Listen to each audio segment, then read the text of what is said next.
Welcome back. Nagendra Prasad sir, ನೋಡಿ ಬ್ರೇಕ್ಗಿಂತ ಮುಂಚೆ ಇದನ್ನ ಕ್ಲಾರಿಫೈ ಯಾದವ್ ಸರಿ ಮಾಡಬೇಕಾದ್ರೂ ಕೂಡ ಬೇಸಿಕ್ ಡೌಟ್ ಹಾಗಾಗಿ ನಿಮ್ಮನ್ನು ಕೇಳ್ತಿದ್ದೀನಿ. ಮಲ್ಲಿಕಾರ್ಜುನ್ ಖರ್ಗೆ ಅವರು ಮ್ಯಾನೇಜಿಂಗ್ ದ ಬಜೆಟ್ ಬಗ್ಗೆ ಮಾತನಾಡಿದ್ರು. ಅದಾದ್ಮೇಲೆ ಇದು ಶುರುವಾಯ್ತಾ ಅನ್ನೋದೊಂದು ಗೊಂದಲ ಅಥವಾ ಅದ್ರ ಬಗ್ಗೆ ಪ್ರಶ್ನೆ ಇದ್ದೇ ಇದೆ. ನಾನು ಹೇಳಿದೆ ಅಧಿಕೃತ ಉತ್ತರ ನಿಮ್ಮಿಂದಲೇ ಬೇಕು. ಅವ್ರು ಮಾತಾಡ್ಲಿ, ಆಮೇಲೆ ನೀವು ಮಾತಾಡಿ. ಮಾನ್ಯ ಮಲ್ಲಿಕಾರ್ಜುನ್ ಖರ್ಗೆ ಅವರು ಹೇಳಿರ್ತಕ್ಕಂಥ ಮಾತಲ್ಲಿ ತುಂಬಾ ಸತ್ಯ ಇದೆ. ಉದಾಹರಣೆಗೆ ಒಂದು ಮಾತು ಹೇಳ್ತಿದ್ದೀನಿ. ಅನೇಕ ಸಂದರ್ಭಗಳಲ್ಲಿ ಈ ಸರ್ಕಾರ ಬಂದಂತ ಸಮಯದಲ್ಲಿ ಅನೇಕ ಜನ ಶಾಸಕರು ಬಹಿರಂಗವಾಗಿ ಹೇಳಿದ್ದಾರೆ. ನಿನ್ನೆ ಕೂಡ ಗವಿಯಪ್ಪನವ್ರು ಏನಂತ ಹೇಳಿದ್ದಾರೆ, ಯಾವೊಂದು ವಿಜಯನಗರಕ್ಕೆ 348 ಕೋಟಿ ಕೊಡ್ತೀರಾ, ನಮಗೆ ಮಿಕ್ಕಿರ್ತಕ್ಕಂಥದ್ದು 70-80 ಕೋಟಿ ಉಳಿಯುತ್ತೆ, ಅದರಲ್ಲಿ 10 ಕೋಟಿ ನನಗೆ ಕೊಡೋದಾದ್ರೆ ನಾನು ಜನಗಳ ಮುಂದೆ ಹೇಗೆ ಹೋಗ್ಬೇಕು ಅಂತಕ್ಕಂಥ ಮಾತನ್ನು ಹೇಳ್ತಾರೆ. ಬೇರೆ ಬೇರೆ ಶಾಸಕರು ಕೂಡ ಬಹಿರಂಗವಾಗಿ ಹೇಳಿದ್ದಾರೆ ಅವ್ರ ಪಕ್ಷದ ವರಿಷ್ಠಗಳ ಮುಂದೆ. ಹಾಗಾದ್ರೆ ಈ ಉಚಿತಗಳಿಂದ ಇವತ್ತಾಗಿರ್ತಕ್ಕಂಥ ಒಂದು ಪರಿಸ್ಥಿತಿ ಯಾವ ಮಟ್ಟಕ್ಕಿದೆ ಅಂತಕ್ಕಂಥದ್ದು, ಯಾವ ಒಂದು 11 ಲಕ್ಷ ಕಾರ್ಡ್ಗಳನ್ನ ತೆಗೆದಿದ್ದೀರಾ, 11 ಲಕ್ಷ ಕುಟುಂಬಗಳ ಅನ್ನದ ವಿಚಾರದಲ್ಲಿ ಏನ್ ಪರಿಸ್ಥಿತಿ ಆಗುತ್ತಾಗಾದ್ರೆ ಅದು ಹೇಳ್ಬೇಕಲ್ವಾ. ಈಗ ಅವರೇ ಇದ್ದಾರೆ, ಕಾಂಗ್ರೆಸ್ ವಕ್ತಾರರೇ ಪಕ್ಕದಲ್ಲಿದ್ದಾರೆ, ದಯಮಾಡಿ ಉತ್ತರ ಕೊಡ್ಬೇಕಾಗುತ್ತೆ. ಯಾವ ಒಂದು ನೀವು ಉಚಿತ ಬಸ್ ಕೊಟ್ರಲ್ವಾ, ಖಾಸಗಿ ವಾಹನಗಳ ಮಾಲೀಕರಿಗೆ ನೀವೇನ್ ಮಾಡಿದ್ರಿ? ಹಾಗಾದ್ರೆ ಅವ್ರನ್ನ ತಗೊಂಡು ಬೀದಿ ಬಿಟ್ಟರೆ ಲಕ್ಷಾಂತರ ಜನನ ಅವ್ರ ಪರಿಸ್ಥಿತಿ ಒಂದು ದಿನ ಯಾರಾದ್ರೂ ಕರೆದು ಆಲೋಚಿಸಿದ್ರೆ ನೀವು? ನಿಮ್ಮ ಅವೈಜ್ಞಾನಿಕ ಕೆಲವು ಯೋಜನೆಗಳಲ್ಲಿ ಇರ್ತಕ್ಕಂಥ ಪರಿಷ್ಕರಣೆ ಇವತ್ತಿಗೂ ಕೂಡ ಸಾಲ್ವ್ ಆಗಿಲ್ಲ. ಅದಕ್ಕೆ ಇವರು ವರಿಷ್ಠ ಹೇಳಿರ್ತಕ್ಕಂಥದ್ದು ಇವ್ ನಾನು ಆಗ್ಲೇ ಹೇಳಿದೆ, ಹಿಮಾಚಲ ಪ್ರದೇಶದಲ್ಲಿ ಏನಾಗಿದೆ, ತೆಲಂಗಾಣದಲ್ಲಿ ಏನಾಗ್ತಾ ಇದೆ ಅಂತದಕ್ಕೆ ಇದೇ ಕಾರಣ ಅಂತಕ್ಕಂಥ ಮಾತನ್ನ ಸ್ಪಷ್ಟವಾಗಿ ಹೇಳ್ತಾ ಇದ್ದೀನಿ. ಯಾವ ಒಂದು ಮತದಾರರನ್ನ ಓಲೈಸಗೋಸ್ಕರ ಇವರು ಮಾಡಿರ್ತಕ್ಕಂಥ ಕೆಲವು ಯೋಜನೆಗಳಲ್ಲಿ ಈ ರೀತಿ ತಪ್ಪುಗಳಿದೆ ಅಂತಕ್ಕಂಥದ್ದು ಸ್ಪಷ್ಟ. ಇನ್ನೊಂದು ಮಾತನ್ನು ಮತ್ತೆ ಹೇಳ್ತಾ ಇದ್ದೀನಿ. ಯಾವ ನೀವು ಕಾರ್ಡ್ಗಳನ್ನ ಇವತ್ತು ತೆಗೆದಿದ್ದೀರಾ, ಅದರಲ್ಲಿ ಆ ಕಾರ್ಡ್ಗಳಲ್ಲಿ ಇರ್ತಕ್ಕಂಥ ಫಲಾನುಭವಿಗಳು ವಾಪಸ್ ಹೋಗಿ ಮತ್ತೆ ಅಲ್ಲೆಲ್ಲ ಬರ್ಸ್ಕೊಂಡ್ ಬಂದಿದ್ದಾರೆ.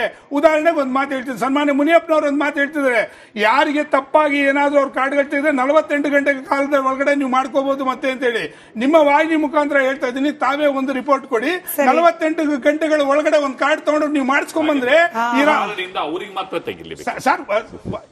ಇಲ್ಲ ನೋಡಿ, ನಾವು ಜನರ ಅಭಿಪ್ರಾಯ ಸೇರ್ಕೊಂಡಿದ್ದಾರ ಅವ್ರ ಹೆಸರು ಮಾತ್ರ ತೆಗಿಲಿ ಅಂತ ಹೇಳಿ. ಇಲ್ಲ, ಚಂದ್ರಶೇಖರ್ ಅವರ ಪ್ರಶ್ನೆಗೆ ಉತ್ತರ ನೋಡಿ. 24 ಗಂಟೆ ಒಳಗಡೆ ಅವ್ರು ಹೇಳಿರ್ತಕ್ಕಂಥದ್ದು 24 ಗಂಟೆ ಒಳಗಡೆ ನಾವು ಮತ್ತೆ ಪರಿಷ್ಕರಣೆ ಬಗ್ಗೆ 50% ಜನ ಚಂದ್ರಶೇಖರ್ ಅವರು ನಿಮಗೆ ಕೊಡ್ತೀನಿ ಸರ್. ಚಂದ್ರಶೇಖರ್ ಅವರೇ, 1 ನಿಮಿಷದಲ್ಲಿ ಉತ್ತರ ಕೊಡಿ. ನೋಡಿ, ಬಿಪಿಎಲ್ ನಿಂದ ಎಪಿಎಲ್ ಗೆ ಪರಿಷ್ಕರಣೆ ಮಾಡೋದು ಸರಿ ಇದೆ ಅಂತ 51% ಜನ ಉತ್ತರ ಕೊಟ್ಟಿದ್ದಾರೆ. ಇವತ್ತು 15,000 ಜನ ವೋಟ್ ಹಾಕಿರೋರು. ಯಾವತ್ತೂ ಅಷ್ಟೇ ಪರಿಷ್ಕರಣೆ ಅಂತಕ್ಕಂಥ ನಿರಂತರ ಪ್ರಕ್ರಿಯೆ. ನಾನು ಕೇವಲ ಸ್ಟ್ಯಾಟಿಸ್ಟಿಕ್ಸ್ ಮಾತಾಡ್ತೀನಿ. ಇವರೇ ಕೊಟ್ಟಿರ್ತಕ್ಕಂಥ ಸ್ಟ್ಯಾಟಿಸ್ಟಿಕ್ಸ್. ಸರ್ಕಾರಿ ನೌಕರ 4,227 ತೆಗಿರಿ, 1,20,000ಕ್ಕಿಂತ ಜಾಸ್ತಿ ಇರೋ 10,54,000 ತೆಗಿರಿ, ಆದಾಯ ತೆರಿಗೆ ಮಾಡ್ತಿರೋರು 1,06,000 ರೂಪಾಯಿ ತೆಗಿರಿ. ಅಂತ್ಯೋದಯ ಬಿಪಿಎಲ್ ಅವರು 10,90,000 ತೆಗಿತಾರಲ್ಲ, ಇವ್ರು ಯಾವ ಮಂಡನಕ್ಕೂ ಬರ್ತಾ ಇರಲ್ಲ. 10 ಲಕ್ಷ ಅಂತ ಹೇಳಿದ್ರೆ ಸುಮಾರು 50 ಲಕ್ಷ ಬಾಳಿಗೆ ಬೆಂಕಿ ಇಡ್ತಾ ಇದ್ದಾರಲ್ಲ. ಯಾವ ಮಾನದಂಡಕ್ಕೋಸ್ಕರ ಮಾನದಂಡ ಇದೆ ಅಂತ ಹೇಳಿದ್ರೆ ಒಂದು ಪ್ರಶ್ನೆ ಕೇಳಿದಂಗೆ ಅವ್ರಿಗೆ ಉತ್ತರ ಹೇಳಕ್ ಅವಕಾಶ ಇಲ್ಲದೆ ಅಟ್ಲೀಸ್ಟ್ ಒಂದು ಬಿಪಿಎಲ್ ಎಪಿಎಲ್ ಗೊತ್ತಾಗದಂಗೆ ಇದ್ದಕ್ಕಿದ್ದಂಗೆ ಬೆಳಗ್ಗೆ ಇದ್ದಾಗ ಒಂದು ಇಲ್ಲ ಅಂತ ಹೇಳ್ತಾರಲ್ಲ, ಎಲ್ಲಿಗೆ ಹೋಗ್ಬೇಕು ಅವನು? ಇದು ಒಂದಕ್ಕೆ ನೋಡಿ, ನಾನು ಒಂದು ಈ ಸರ್ಕಾರಿ ಕೇಳ್ತಕ್ಕಂಥ ಮಾತು, ನಿಮ್ಗೆ ಗ್ಯಾರಂಟಿ ಕೊಡೋ ಯೋಗ್ಯತೆ ಇದ್ರೆ ನಿಲ್ಲಿಸ್ಬಿಡ್ರಪ್ಪ. ಬಿಪಿಎಲ್ ಕಾರ್ಡ್ ಕೇಳೋದ್ರಿಂದ ಬೇರೆ ಎಲ್ಲದೂ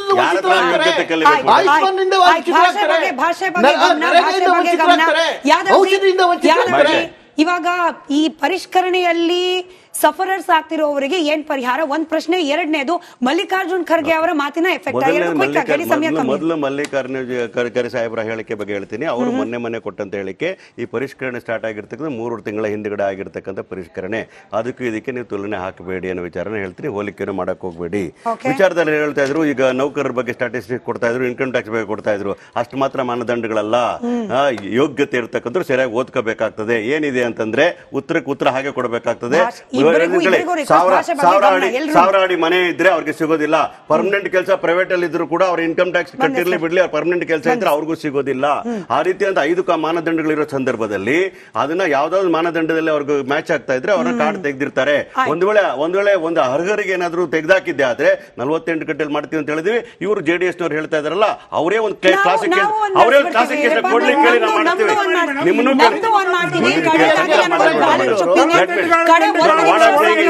ನಿಮ್ಮಲ್ಲಿ ಯಾರು ನೋಡಿ ರಚನಾತ್ಮಕ ಕೆಲಸ ಮಾಡಿದ ಅಪೋಸಿಷನ್ ನಾಗರಾಜ್ ಯಾದವ್ ಅವರು ಓಪನ್ ಆಗಿ ಹೇಳ್ತಿದ್ದಾರೆ 48 ಅವರ್ಸ್ ಟೈಮ್. ಸರಿ, ಹೋಗ್ಲಿ, ಕ್ಯಾಮೆರಾ ತಗೊಂಡು ಹೋಗೋಣ. ಮನವಿ ಮಾಡ್ತೇನೆ, ಯಾರು ಹರ್ಗರಿ ತೆಗೆದಾಕಿದ್ರೆ ನಮ್ ಗಮನಕ್ಕೆ ಎಲ್ಲರ ಮೈಕ್ ಆಫ್. ಕೇವಲ ಸಮೀವುಲ್ಲಾ ಸರ್ ಮೈಕ್ ಮಾತ್ರ ಸರ್, ಅವ್ರ ಮೈಕ್ ಮಾತ್ರ, ಅವ್ರ ಮೈಕ್ ಮಾತ್ರ, ಸಮೀವುಲ್ಲಾ ಸರ್ ಮೈಕ್ ಮಾತ್ರ, ಯಾರ ಮೈಕು ಆನ್ ಇಲ್ಲ. ಸಮೀವುಲ್ಲಾ ಸರ್ ಸ್ಕ್ರೀನ್ ಅಲ್ಲಿ ಸಮೀವುಲ್ಲಾ ಸರ್ ಮಾತ್ರ, ನಾನು ಪದೇ ಪದೇ ಏನ್ ಹೇಳ್ತೀನಿ ಅಂತಂದ್ರೆ 1,80,000 ನಾನು ಪದೇ ಪದೇ ಏನ್ ಹೇಳ್ತೀನಿ ಅಂದ್ರೆ ಇಲಾಖೆಯಲ್ಲಿ ಸೋರಿ ಹೋಗ್ತಿರ್ತಕ್ಕಂಥ ಫುಡ್ ಗ್ರೈನ್ಸ್ ಅದನ್ನ ಸರಿಯಾದ ವಿಜಿಲೆನ್ಸ್ ಮೂಲಕ ಅದನ್ನ ಸರಿಪಡಿಸಿದ್ರೆ ಇಡೀ ಸಿಸ್ಟಮ್ ಅನ್ನ ಸರಿಪಡಿಸೋ ನಿಟ್ಟಿನಲ್ಲಿ ಸರಿ ಹೋಗುತ್ತೆ ಅಂತ. ಉದಾಹರಣೆಗೆ ಒನ್ ಇಂಡಿಯಾ ಒನ್ ಕಾರ್ಡ್ ಅಂತ ಒಂದು ಸ್ಕೀಮ್ ಇದೆ. One India one card scheme ಅಲ್ಲಿ ಏನ್ ಮಾಡ್ತಾರೆ ಅಂತಂದ್ರೆ ಇಲ್ಲಿ ಎಕ್ಸ್ಟ್ರಾ ಬೇರೆ ಈಗ ಬಿಹಾರ್ ಅವರು ಯುಪಿನವರು ಇಲ್ಲಿ ರೇಷನ್ ಕಾರ್ಡ್ ತಗೋತಾರೆ ಅಂತ 80 ಕ್ವಿಂಟಾಲ್ಸ್ 100 ಕ್ವಿಂಟಾಲ್ಸ್ 200 ಕ್ವಿಂಟಾಲ್ಸ್ ಅಲಾಟ್ ಮಾಡ್ತಾರೆ. ಆದ್ರೆ ವಾಸ್ತವವಾಗಿ ತಗೊಂಡೇ ಇರಲ್ಲ. ಅಲ್ಲಿ ಆಪರೇಟ್ ಮಾಡೋನಿಗೆ ಅವರ ನಂಬರ್ ಕಾರ್ಡ್ ಎಲ್ಲ ಇರುತ್ತೆ. ಹೀಗಾಗಿ huge amount of food grains ಮಾರ್ಕೆಟಿಗೆ ಹೋಗುತ್ತೆ. ದೊಡ್ಡ ರಾಕೆಟ್ ಇದು, ಡಿಪಾರ್ಟ್ಮೆಂಟ್ ಅಲ್ಲಿ ಈಗ ವರ್ಕ್ ಆಗ್ತಿರುವಂತಹ ರಾಕೆಟ್ ಇದು. ಬೆಂಗಳೂರಲ್ಲಿ ಒಂದೊಂದು ಕಾರ್ಡ್ಗೆ ಒಬ್ಬ ಪಡಿತರದಾರ 20 ರೂಪಾಯಿ ಕೊಡ್ಬೇಕು ಆಫೀಸರ್ಸ್ಗೆ. ಒಬ್ಬ ಪಡಿತರದಾರ ಒಬ್ಬ ಆಫೀಸರಿಗೆ ಒಂದ್ ಕಾರ್ಡ್ಗೆ 20 ರೂಪಾಯಿ ಕೊಡಬೇಕು. ಲಕ್ಷಾಂತರ ಕೋಟಿಗಟ್ಟಲೆ ಕಾರ್ಡ್ ಇದೆ.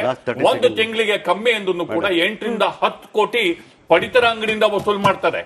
ಯಾಕೆ ವಸೂಲ್ ಮಾಡ್ತಾರೆ? 5 ಕೆಜಿ ಕೊಡೋ ಜಾಗದಲ್ಲಿ 3 ಕೆಜಿ ಕೊಟ್ಕೋತಾರೆ.